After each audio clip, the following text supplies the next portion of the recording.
Eu quero que vocês só cantem o refrão. Olha atrás, então. Aí eu começo, tá? Aí no final, você já sabe. Tá? Então vamos lá. Olha atrás, então. Aí eu vou. Essa frase é terrorista, vou pegar especialista. Eu vou estudar na sala com mais amigas. Essa frase é terrorista, vou ficar especialista. Eu vou estudar na sala com as amigas. É muito fácil só entender a junção do artigo A com uma preposição. Ela não ocorre diante de verbos, não. Palavras masculinas e os pronomes, não.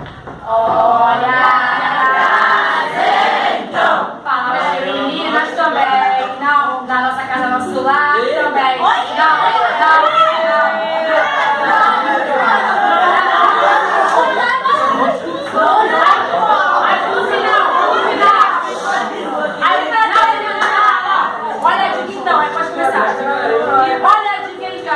Pra ter graça tem que ter preposição. Olha a dica então. Pra ter graça tem que ter preposição. E com palavras femininas, então. Olha a dica então.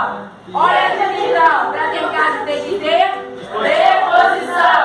E com palavras femininas, então.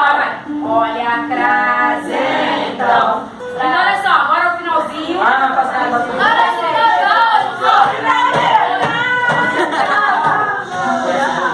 olha só, vamos cantar só o primeiro refrão. Para não.